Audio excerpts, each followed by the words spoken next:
Salut et bienvenue sur cette vidéo. Est-ce que tu as remarqué que ta maison change en même temps que tu changes? Je ne sais pas si tu as pu remarquer ça. Euh, Au fur et à mesure de ton évolution et des changements de la vie, l'environnement dans lequel tu vis, il change aussi. Parfois on déménage, parfois on change le mobilier. Je trouve ça hyper intéressant d'évoluer et de voir son habitat évoluer en même temps et de se rendre compte au fur et à mesure, c'est des choses qu'on met en action, mais de manière inconsciente. Et du coup, ce que je trouve beau, c'est de le voir. C'est toutes les petites actions que tu mets en place chez toi pour que tu te sentes bien et en harmonie. Tu changes un meuble ou tu modifies un espace ou tu recrées un espace comme bureau ou comme chambre pour inviter. Au fur et à mesure que tu évolues, tu crées ce changement.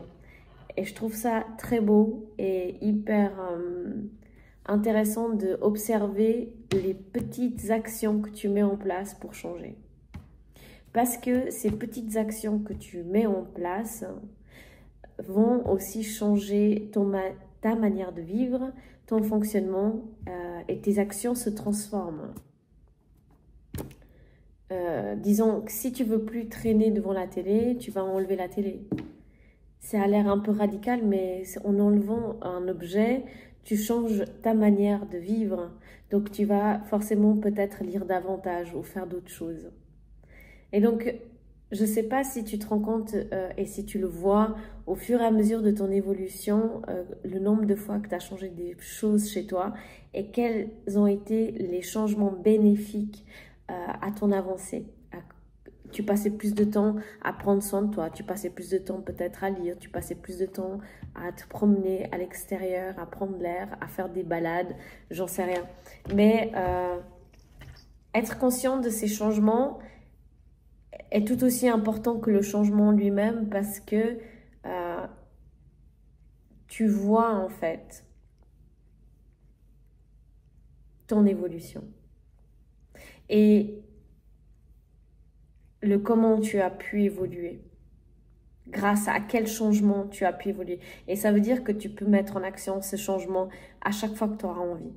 Et donc, de manière intuitive, ce que je trouve hyper beau, c'est que notre corps, il va lui-même chercher ce qu'il a besoin.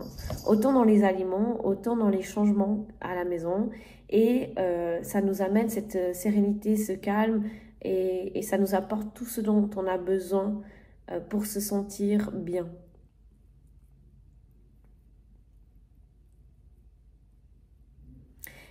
Il y a une petite astuce que je peux vous transmettre, c'est de prendre à... Souvent, on peut le faire avec le boulot ou avec d'autres choses, mais avoir un carnet de bord qui te permet de noter les changements. Et tu verras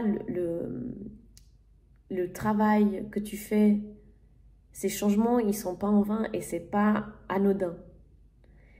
Ils amorcent un changement de personnalité aussi, de ce que tu es, de comment tu changes, de comment tu évolues, parce qu'on est toujours en changement et en évolution. Et donc avoir un carnet de bord et dire aujourd'hui j'ai changé à ça, ou un carnet de bord le soir où tu fais tes listings de qu'est-ce que tu as fait de merveilleux aujourd'hui, de quelles actions tu es fier. Et dans ce carnet de bord, tu peux également noter tous ces changements que tu as mis en place. J'ai changé ma garde-robe, j'ai fait le tri de la maison, j'ai changé mon canapé, peu importe ce que c'est des petits changements qui vont apporter vraiment un énorme changement à ta manière de fonctionner et d'interagir. Si tu as aimé cette vidéo, like et abonne-toi pour des nouvelles. Merci d'avoir suivi. Bye.